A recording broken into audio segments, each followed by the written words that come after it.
expansion de l'e-sport.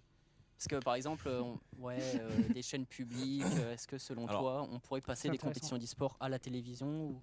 Alors, je pense que ça sera dans un second temps. Déjà, au niveau des diffusions, je pense que ce qu'on appelle le droit télé dans le sport, c'est ce qu'on va retrouver à un moment donné dans l'e-sport aussi, que ce soit sur des plateformes comme Twitch ou autre, mais je pense qu'on va à un moment donné devoir payer pour pouvoir accéder à des compétitions, et c'est aussi l'avenir de l'e-sport qui passera par là. Par contre, je pense que les médias traditionnels, ils ont vraiment un rôle à jouer par rapport justement, comme on dit, à la démocratisation de l'e-sport en général. Et souvent, moi, par expérience, on a eu je suis passé sur certaines chaînes comme TF1, France 2, France 3, M6, etc. pour faire des reportages sur l'e-sport. Et à chaque fois, il y avait toujours, on sentait le côté un petit peu péjoratif, les clichés. On mettait des fois en avant les clichés et on mettait pas vraiment en avant la pratique. Donc c'est un peu toujours. Moi, j'ai été déçu par certains médias en fait qui ont des fois un petit peu dévalorisé notre discipline au lieu d'essayer justement de faire montrer au grand public ce que c'était réellement que la pratique de l'e-sport. Mais ça change un peu depuis Ouais, quelques on en revient années. encore c'est moins à la dénigré. difficulté des médias C'est de moins en moins dénigré parce qu'il y a des médias spécialisés. spécialisés qui ont créé des émissions dédiées, etc. Donc c'est de plus en plus démocratisé, mais sur les chaînes publiques, c'est encore assez Mais il y limité. a Et des surtout, je pense qu'il y a des très peu médias, d'intérêt. comme par exemple Le Monde, qui a des rubriques spéciales pour parler d'e-sport, de jeux vidéo, Ouais. sans le dénigrer en fait. Et Non, en voilà. fait, c'est cool. Donc il y a Le Monde, il y a l'équipe, on a eu Canal, on a eu Bein qui font des choses intéressantes. Bon, et après, il y a des chaînes vraiment spécifiques Oui. qui sont dédiées aux jeux Ouais, on vidéo. en revient à des chaînes Mais spécifiques. au niveau de la télé, les on va médias dire traditionnels, c'est traditionnelle, compliqué. télé publique, je pense que c'est Oui, il y a encore un on petit peu reste de retard. aussi Il y a quelques dans reportages, les mais médias se passe pas très grand-chose. maso. Après, nous qui sommes des nouveaux journalistes, justement, Donc, ça va être notre rôle en fait, Oui, de démocratiser plus Ah. l'e-sport, de mieux en parler aussi, je pense. Bah, Donc, c'est on sur les va- prochaines générations en fait qu'on pourra montrer que l'e-sport en fait c'est une autre façon de consommer le jeu en fait. Ouais, c'est exactement ce qu'on disait tout à l'heure. Je pense que maintenant, les nouvelles générations, ils ont baigné dans cet univers-là, donc il n'y aura pas de problème à mettre la discipline en avant et à ne pas tomber systématiquement dans des clichés. Et c'est vrai qu'aujourd'hui, quand on voit les journalistes à la télé, je me rappelle, c'était Télématin l'autre jour, qui font reportage, etc., et puis à la fin, dis donc, moi, j'enverrai jamais mon enfant dans une école comme ça parce qu'ils sont enfermés dans le noir toute la journée, c'est des Forcément. geeks, etc. Et je pense que maintenant, ces personnes-là, à 40-50 ans, elles ont cette vision, mais vous, journalistes de demain, Oui, non. en évoluant, en grandissant, vous aurez une autre vision de la chose. Donc je pense que ça va vraiment évoluer dans les années à venir. Ouais. Alors, juste avant de passer à la prochaine On entendait chronique, ma on machine demande derrière. dans le chat, Enfin, j'ai lancé une avec machine quel tout à jeu l'heure, tu as je- commencé, toi C'est quoi le premier jeu auquel Alors tu as moi, j'ai vraiment commencé sur les jeux de foot. Donc à l'époque, c'était ISS, donc ISS Pro, Deluxe, etc. Où j'ai vraiment commencé, on va dire, à tryhard. Donc là, c'était pas vraiment gamer, c'est vraiment les jeux de football en particulier. Ok. Bon, on parle de jeux vidéo justement, on va accueillir Clément qui va nous en parler un peu plus.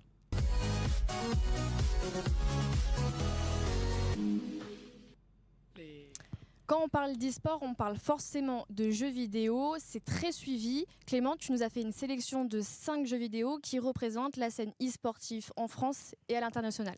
C'est ça. Bon, déjà, pour commencer, je l'ai vu beaucoup revenir dans le chat. Évidemment, on va parler League of Legends.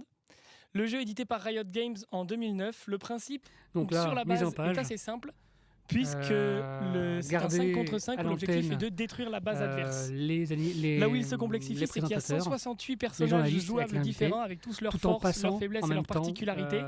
Et que souvent on le est amené à visuel jouer en du journaliste. amateur avec des inconnus, Donc ça, donc c'est c'est pareil, compliqué de c'était- trouver une c'était coordination travaillé, et le visuel, d'aller chercher et avec les réalisateurs. cette Les victoire. réalisateurs ont eu C'est un du jeu coup qui le s'est très vite conducteur avec démocratisé dans le monde de le l'e-sport, timé, puisque 2 ans après sa avec, création, il y avait déjà des les- championnats les- du monde. les vidéos. Et aujourd'hui, on a déjà 13 éditions qui ont été disputées programmées.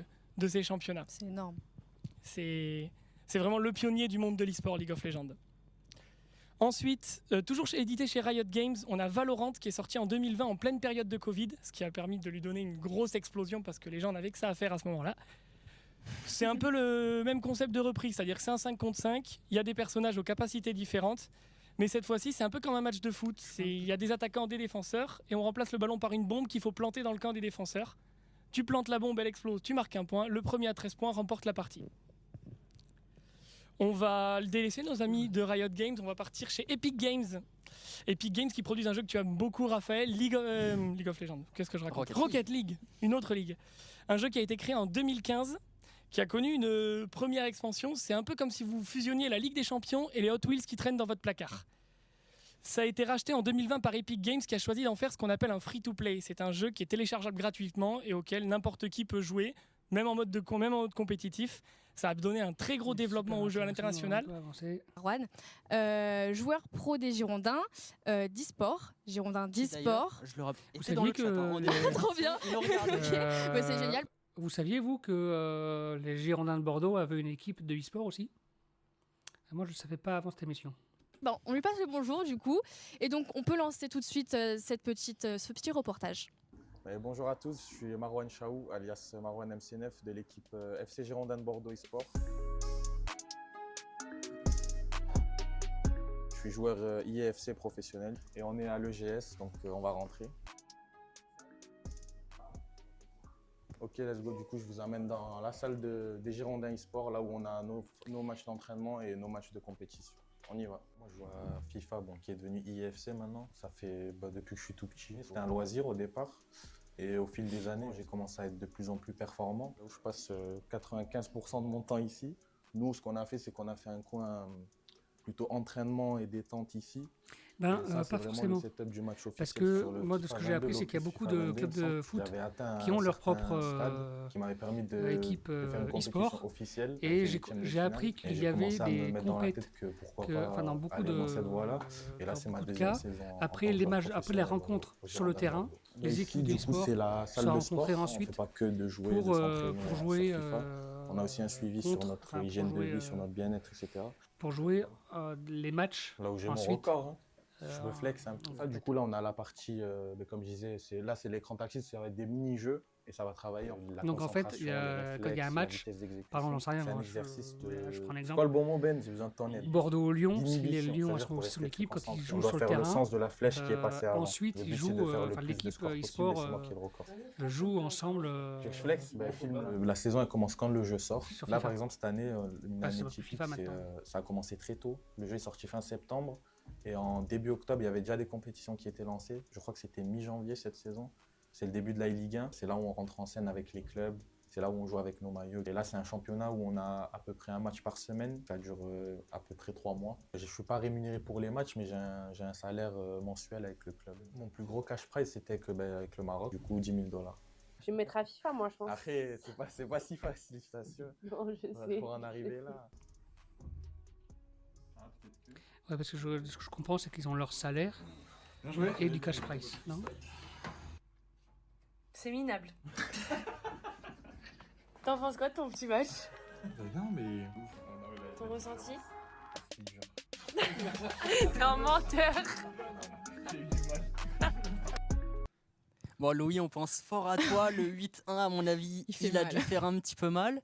Quel âge tu as pu voir un de tes joueurs, Marwan, des Girondins de Bordeaux? Est-ce que tu peux nous expliquer le quotidien un petit peu avec tes joueurs des Girondins de Bordeaux? Et tout à l'heure, durant ta chronique de Smash Bros, on a eu la chance de... Alors non, je t'avoue que les joueurs de e-sport en général, et là on l'a bien ressenti aussi pendant l'émission, c'est qu'ils sont pas très bavards sur leur prime. Ouais, donc on n'a pas pu vraiment avoir... pas dans l'interview, ils parlent de cash, de gains exceptionnels. Mais tu sens quand même que... Voilà, c'est compliqué d'avoir des montants. De rencontrer William, alias Gluttony. C'est l'un des meilleurs joueurs du monde sur ce jeu Nintendo, donc on va regarder cette interview. Ils ont réussi à avoir l'un des meilleurs joueurs du monde de l'e-sport. Tout simplement parce qu'il ressemble à Wario. Donc en gros, j'ai commencé Smash sur Brawl, en tout cas compétitivement, et je jouais Wario. Et Wario, il est pas très beau, il mange tout, et Gluttony c'est exactement la même chose. Il mange littéralement tout, il est pas très beau. Donc je me suis dit, ok, ça correspond un peu. J'étais en train de regarder Full Metal à l'époque. J'avais 13 ans aussi, donc j'ai pas cherché plus loin que ça. Et je me suis appelé Gluttony, et d'ailleurs... je pensais que Gluttony ça s'appelait comme ça, donc 1T, 2N, c'est un peu à la française au final, et en anglais ça s'écrit 2T, 1N, d'où la faute. Jamais, donc j'ai jamais eu dans l'esprit de gagner ma vie avec les jeux vidéo. À chaque fois je me disais juste, j'aime ça, j'aime la compétition, je veux fumer tout le monde, point, ça s'arrête là. Ça allait vraiment pas plus loin que ça, c'est tout. Je savais pas du tout ce que je voulais faire. Au lycée, j'ai remarqué que j'aimais bien les sciences, donc je suis allé en licence de biologie. Et ensuite, vu que j'aimais bien la biologie et l'informatique, je suis allé en master de bioinformatique. Et donc j'ai eu mon master et j'ai travaillé après en bioinformatique. Ma façon de faire, c'était de ne pas aller en cours et d'apprendre via des livres, via des vidéos YouTube aussi. Il y a plein de manières en fait d'apprendre les choses. Et je perdais pas mon temps. Donc le fait de ne pas perdre mon temps et d'optimiser mon temps, ça permettait d'avoir plus de temps pour m'entraîner à côté aussi. Donc je rentrais à la maison. Au final, j'avais déjà appris le cours, puisque le jour même, j'ai appris des choses grâce au livre. Et le soir, je peux m'entraîner. Et le week-end, je peux aller en tournoi. Et je pouvais faire les weekly, donc je pouvais faire les deux à la fois, parce que j'optimisais bien mon temps. Et aussi, mon but n'était pas d'avoir 20 sur 20. Mon but était vraiment de bien comprendre la chose, la logique derrière, pour que si jamais j'ai besoin d'utiliser ce domaine ou ce thème, il faut que je le comprenne et que je comprenne au moins la logique. J'ai pas besoin d'apprendre tout par cœur. Ok, j'aurais pas faim, je sais très bien que j'aurais pas les meilleures notes. Mais du moment que je comprends, pour moi, c'est satisfaisant. Ouais, c'est ça. Donc pour moi, si tu veux avancer, il faut comprendre les choses vraiment dans la profondeur. Il y a une chose qui m'a beaucoup aidé aussi, c'est en fait d'expliquer ces choses-là aux autres. Quand tu expliques quelque chose à quelqu'un, tu vois directement si tu as compris ou pas. Mais ça va très très vite. Si tu n'as pas vraiment compris fondamentalement la chose, tu ne sauras pas vraiment bien l'expliquer. Quand c'est très très clair dans ta tête, les mots que tu vas utiliser vont être très clairs aussi, et même quelqu'un qui s'y connaît pas, il va comprendre au moins en gros ce que tu veux dire. Mais si tu t'y connais pas, tu vas utiliser des mots compliqués, parce qu'au final, les mots compliqués, tu les comprends même pas vraiment. Tu ne saurais pas les expliquer.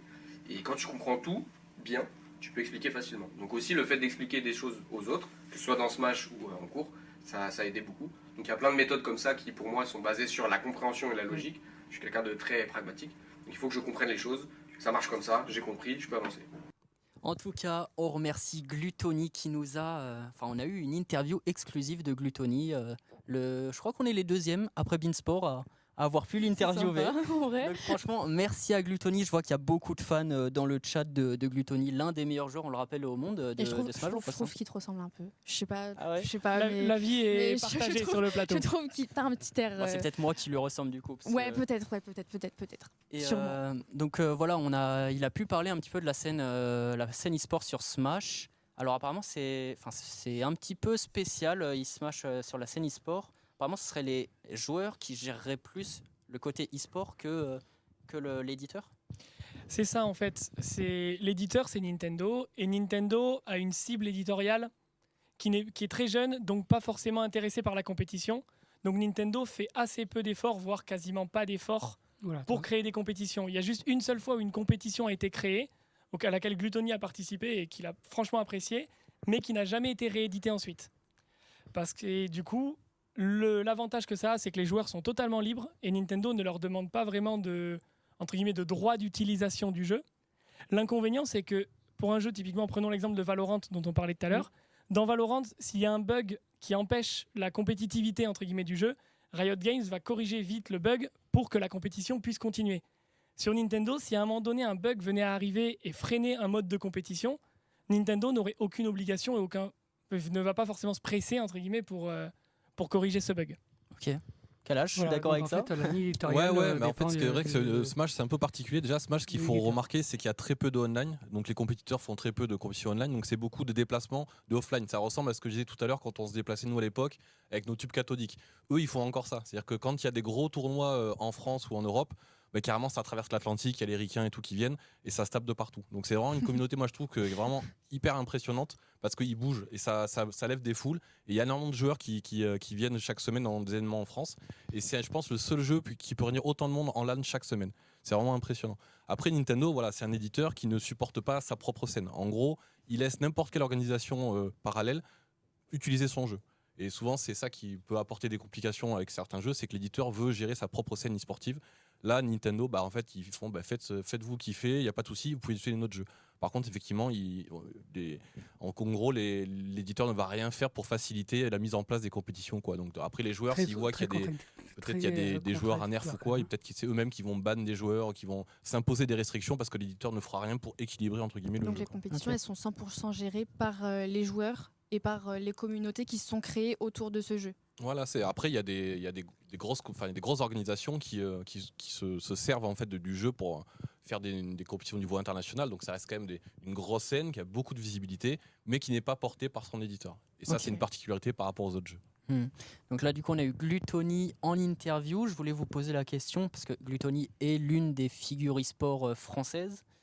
Selon vous, quelles sont les autres figures de l'e-sport en France ? Est-ce que pour vous, il y a des noms qui ressortent ?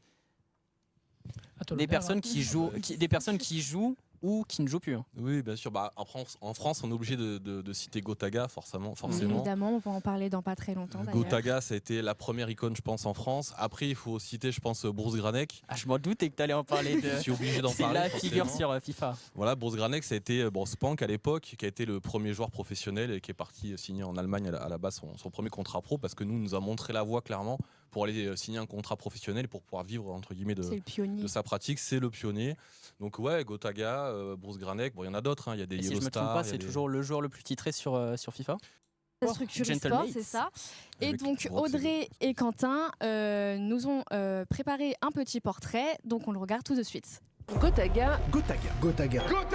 Il s'appelle Gotaga. Monsieur Corentin Gotaga, comment vas-tu? On connaît Gotaga. Gotaga. Où est-ce qu'il a pris Gotaga? Que devrais-je dire sur Gotaga, qu'on voit depuis des années au plus haut niveau de la scène française? Ça m'a toujours impressionné ce plateau de joueurs de compète. J'aimerais bien un jour... si vous n'avez pas suivi l'e-sport ces 15 dernières années, vous êtes peut-être passé à côté de ce pionnier de la compétition. Ah, le grand, le magnifique, le légendaire Gotaga. Quentin, je pense que tu as été payé pour faire son portrait. Bon, enfin, revenons à nos moutons. Surnommé le French Monster par ses pairs et par ses fans, il manie la souris et le clavier comme personne d'autre. Oui, Quentin, je pense que tu as été payé. Imaginez un peu le croisement entre un ninja et un maître Jedi. Vous voyez? Sauf que là, c'est avec un casque de gamer et un clavier à la main. Corentin, c'est ce genre de joueur qui peut t'écraser sur un jeu tout en t'expliquant comment il change les couches de son fils la nuit. On pense à toi, bébé Gotha. S'il porte aujourd'hui le titre de streamer avec fierté, il n'oublie pas son passé de joueur professionnel. On rigole, mais c'est le français le plus titré de l'histoire des jeux vidéo avec son palmarès, plusieurs Reflex GT, c'est un peu l'équivalent d'une Coupe d'Europe sur Call of Duty, et une Gamer Assembly, rassemblant des équipes e-sportives du monde. Il est doué dans tous les domaines, ce type. Lorsqu'il entre sur le serveur, c'est comme si Kylian Mbappé lui-même rentrait sur le City du coin. Gotaga, c'est le genre de gars à qui on demanderait même conseil pour choisir son repas au restaurant. Oui, jusque-là. Alors, si on fait les comptes, légende de l'e-sport, oui. Légende du stream aussi. T'es trop kawaii. Il est également entrepreneur, et oui. Le franco-malgache est à l'origine de la structure Vitality, présente sur tous les jeux du moment au plus haut niveau mondial. League of Legends, Rocket League, Counter-Strike, Valorant, Starcraft, bref, tout ça. Et après de bons et loyaux services chez les abeilles, il monte Gentlemates avec Squeezie et Bros. Le sang imbibé de Red Bull, pas un placement de produit, et une marque indélébile sur la joue, Private Joke, Gotaga attire les foules avec pas moins de 11 millions d'abonnés au total. Et comme si ça ne suffisait pas, tous les membres de sa famille sont des cracks en fait. Le cadet Renan a été joueur professionnel sur Call of Duty, le Benjamin Titouan aka King Titoun est parmi les 300 meilleurs joueurs d'Europe sur Valorant, et la sœur Mel est joueuse professionnelle également sur ce jeu pour l'équipe Valiant. Ouais, tous des joueurs. Et les parents, si vous avez des conseils, on les prend volontiers. Merci Audrey et Quentin pour ce magnifique portrait de Gotaga. Le chat adore. Franchement, ils ont tous adoré.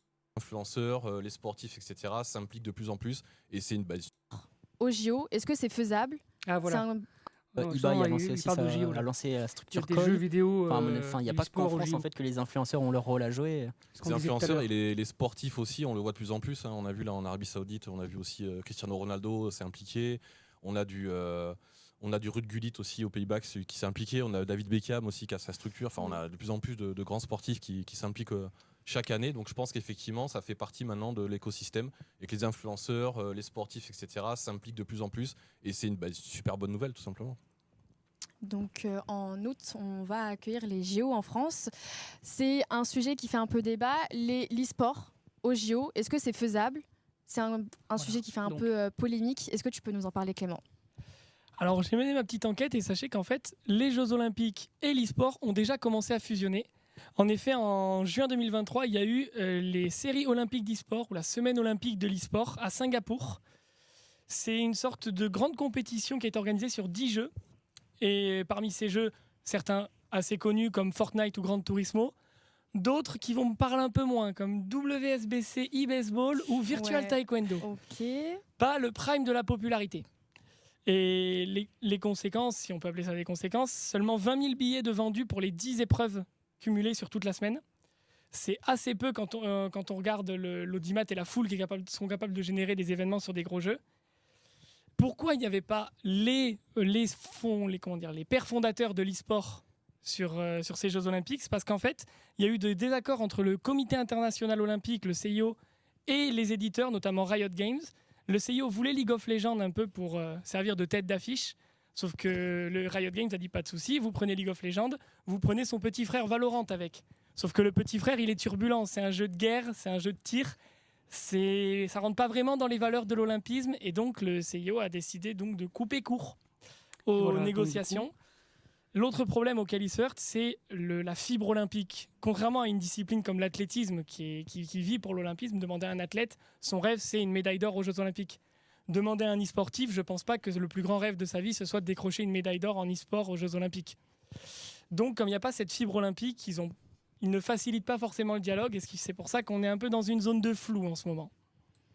Bon, en tout cas, n'hésitez pas à nous donner votre avis sur la place de l'e-sport aux Jeux Olympiques. Selon vous, est-ce que l'e-sport a sa place aux Jeux Olympiques ? J'attends vos arguments dans le chat. Je vois que c'est autant rajouter le lancer de hache au JO. Enfin, je vois des petits arguments comme ça. Kalash, est-ce que selon toi, ça a sa place au JO, l'e-sport ?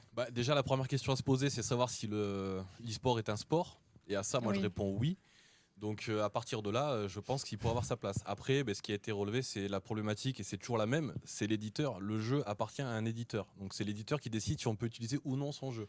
C'est pas comme le football, le basket, qui n'appartient finalement à personne et tout le monde peut s'en servir. Il suffit qu'un éditeur dise non, vous n'utilisez pas mon jeu, et il ne sera pas mis en avant. Là, la difficulté qu'il y a aussi avec les Jeux Olympiques, en fait les JO, ce qu'ils veulent, eux, c'est avoir une population un petit peu plus jeune qui les écoute, un audimat un petit peu plus nouvelle génération, etc. Et le problème, c'est qu'ils ont essayé de faire du lien avec l'e-sport, sauf qu'ils ont d'abord sorti, avant même de mettre Fortnite, etc., que des jeux de sport, mais en e-sport. Donc il y avait c'était quoi la frégate, il y avait du tennis, il y avait du taekwondo, il y avait du baseball, il y a Just Dance, il y avait des jeux comme ça, en fait. Mais qui étaient des jeux de sport en réalité, et ce n'était pas vraiment les têtes d'affiche des scènes e-sportives. Ça représente donc pas du tout ça représentait pas l'e-sport à proprement parler. Donc ça a fait débat, c'est pour ça qu'ils ont rajouté du Fortnite, il y a eu quelques négociations sur d'autres jeux. Et donc en fait aujourd'hui c'est vraiment, je pense, c'est poursuivre un petit peu la mode, mais c'est pas une réelle volonté encore pour le moment. Mais je pense qu'à terme, pourquoi pas, quand on voit que les échecs sont un sport, quand on voit qu'il y a il y a de plus en plus de sports, de disciplines qui sont représentés au JO, pourquoi pas mettre de l'e-sport, mais toujours à condition que les éditeurs en fait suivent le processus. Bon, je vais pas vous mentir, depuis le début, je me sens un peu seule sur le plateau. On est vraiment tout autour du jeu vidéo. C'est vraiment pas que la pratique. On a un peu d'immersion e-sport, mais c'est vraiment très léger. Je veux dire, ça va pas faire de nous des joueurs professionnels. Donc c'est vraiment tout ce qu'il y a autour, alors, tout ce qu'il y a autour la communication, le marketing du jeu vidéo. Bon, après pour le jeu j'ai eu un super coach donc honnêtement ça a été mais c'est vraiment compliqué, mais après c'est super intéressant de voir que voilà, il n'y a pas que le jeu vidéo et que c'est tout ce qui se passe autour qui fonctionne. Dans le monde de l'e-sport, on en pense quoi des écoles ils apprennent à jouer, qui pratiquent l'e-sport ou qui forment les métiers autour de l'e-sport? Mais ils apprennent aussi tous les métiers de la communication. En réalité, de manière générale, c'est pas toujours bien vu par le grand public. Dans l'e-sport, il y a toujours eu beaucoup de méfiance par rapport à ces écoles. Il y a eu quelques dramas à l'époque sur les premières écoles en France. Donc ça n'a pas toujours été très sérieux. Aujourd'hui, il y a beaucoup d'écoles qui parlent de l'écosystème e-sportif, des métiers autour de l'e-sport, mais il y en a très peu qui en font. Il y en a quelques-unes qui en font, il y en a qui le font très bien, d'autres beaucoup moins, mais c'est quand même c'est souvent assez critique. En fait, le problème, c'est qu'aujourd'hui, on ne peut pas être une école et on ne peut pas dire on va faire de toi un joueur professionnel. Ça n'existe pas. Certains sont arrivés en disant avec tant d'heures de formation, tu seras joueur pro. C'est bullshit, ça n'existe pas. Il ne faut pas vendre du rêve aux gens, il ne faut pas mentir aux gens. Donc aujourd'hui, on peut, je pense, parler de l'écosystème. On peut aussi faire du coaching e-sport et on peut permettre à des joueurs de progresser à partir du moment où déjà en parallèle ils sécurisent leur parcours pro avec un vrai diplôme. Ça déjà je pense que c'est essentiel. Et après je pense qu'effectivement il y a par contre quand on a des jeunes, quand on détecte des jeunes talents, et on les détecte de plus en plus jeunes d'ailleurs, avec du potentiel pour faire la compétition, là il faut les encadrer, il faut avoir des experts, il faut avoir des gens qui puissent être là au quotidien pour leur apprendre à gérer le temps d'écran, l'entraînement. Et comme on l'a vu tout à l'heure, il n'y a pas que le temps d'entraînement sur le jeu, il y a ce qu'on fait en dehors. On a parlé de prépa physique, prépa mentale, prépa cognitive, tout ça, c'est hyper important. L'hygiène de vie, la santé, le bien-être, c'est primordial pour tous les athlètes, les e-athlètes, etc. Et du coup, je pense qu'aujourd'hui, il faut faire attention, mais qu'il y a quand même des choses de qualité qui sont mises en place. Donc il faut bien se renseigner et être bien accompagné, bien entouré. Et on peut atteindre des objectifs très intéressants en passant par ces écoles si on choisit bien lesquelles. Bon bah merci en tout cas. Voilà. N'hésitez pas à nous dire sur le chat ce que vous pensez des écoles qui arrive, forment à l'e-sport. Voilà, je vais pas vous faire parler à toute l'émission. Est-ce que vous en faites partie aussi? S'il y en a qui sont en plusieurs personnalités et leaders d'industrie qui... dans le chat, donc merci à vous. Pareil, sur nos réseaux sociaux, que ce soit sur TikTok, X, Instagram. Tous les réseaux sociaux, bien sûr, il y aura une diffusion. Donc si on vous manque, vous pouvez aller regarder nos têtes. En tout cas, merci d'avoir suivi. On arrive presque à 2h10 de live. Merci de nous avoir suivis. Et on se dit peut-être à une prochaine. Peut-être. En tout cas, restez connectés et à plus. À plus.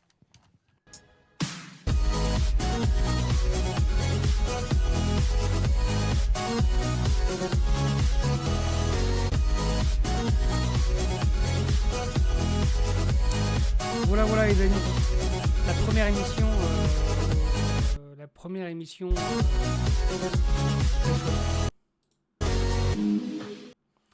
et moi ce qui m'a surpris, agréablement surpris, c'est qu'ils ont noté que c'était le premier épisode. Donc est-ce que ça veut dire que les étudiants ensuite, ça leur a donné envie de continuer à faire perdurer ce nouveau média, Preshot Media?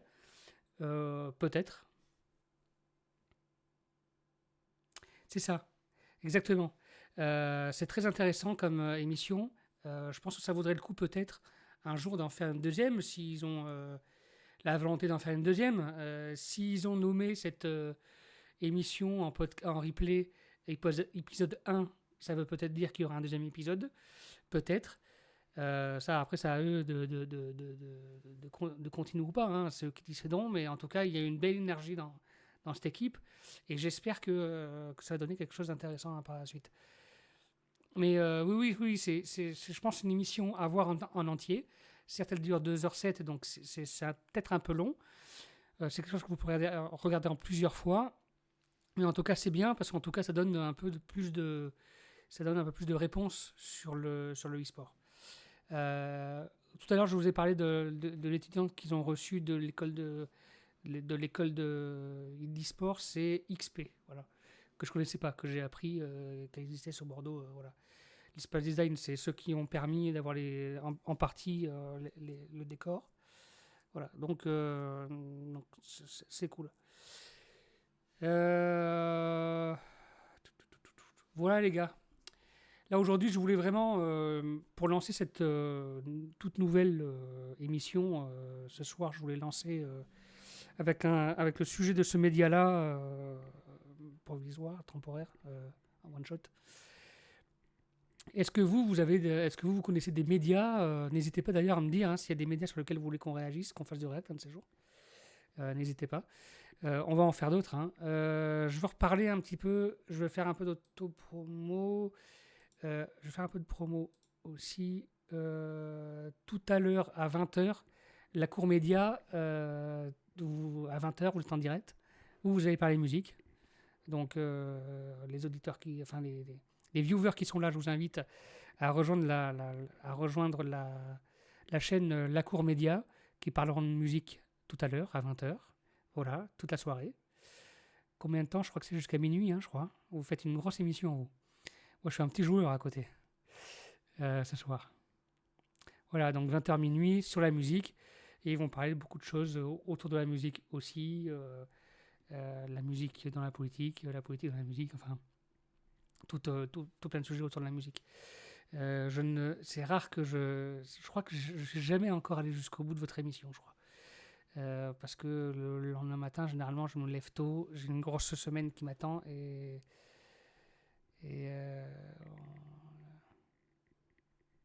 ouais, ok.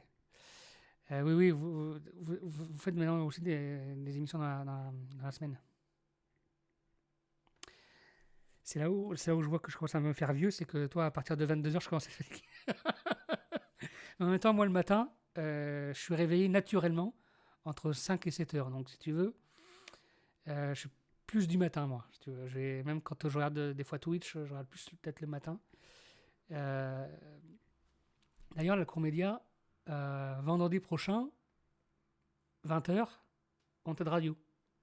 On fait une émission ensemble sur Wanted Radio pour parler pour parler musique, justement. Et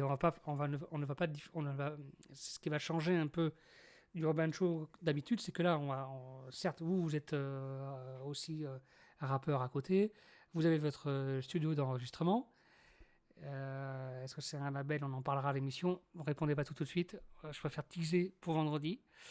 Voilà.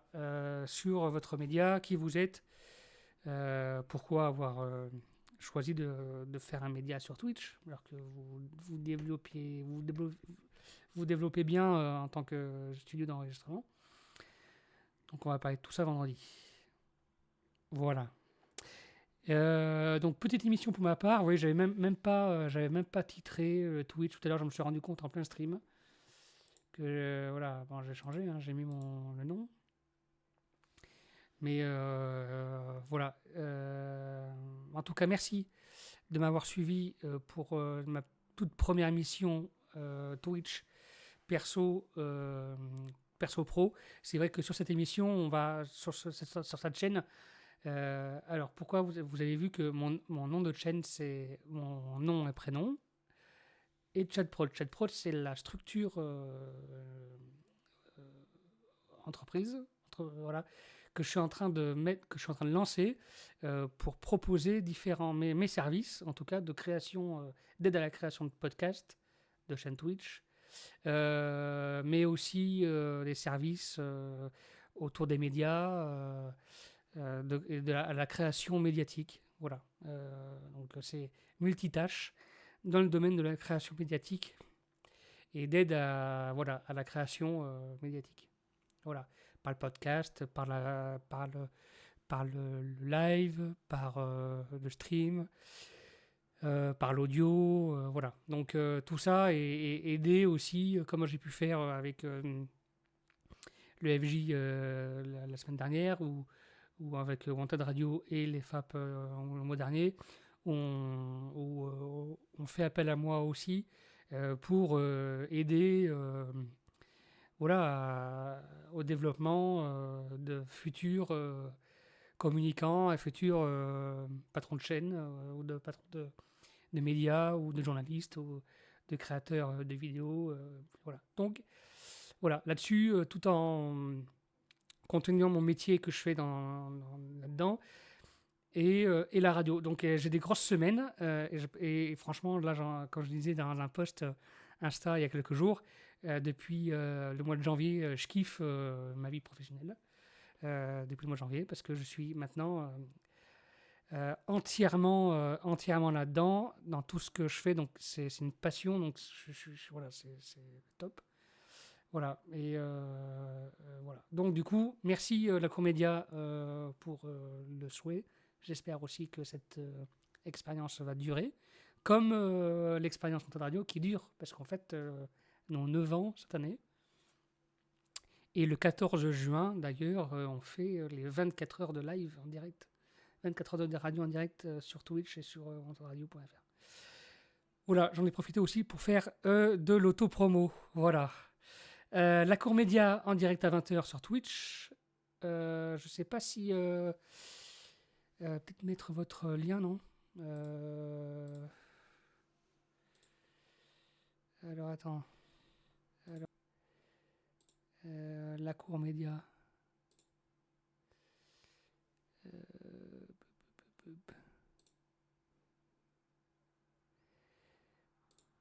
Non, je sais plus comment on fait pour faire copier. Comment je peux le faire là. Bon, c'est pas grave. Bon, en tout cas, ouais, voilà. De toute façon, voilà. Bah oui, bien sûr. Et je fais du Twitch, les gars, depuis 4 ans à la radio, mais j'ai l'impression que je suis un tout nouveau. C'est pas la même disposition. Donc en fait, je suis un peu novice encore dans le truc. Voilà. On parlera d'autres médias, peut-être, enfin, ça, c'est sûr, la prochaine fois. J'essaie de vous donner rendez-vous une fois par semaine. J'essaye, le dimanche, autant que je pourrai. Et on parlera médias. Et donc, du coup, la Comédia, voilà, vous pouvez cliquer sur leurs commentaires, voilà, et comme ça, vous pouvez suivre. Et donc, du coup, à chaque fois, on parlera d'un ou de plusieurs médias. Là, je voulais vraiment commencer cette émission par commenter avec vous l'e-sport et cette émission one-shot qui a été créée par des étudiants en journalisme.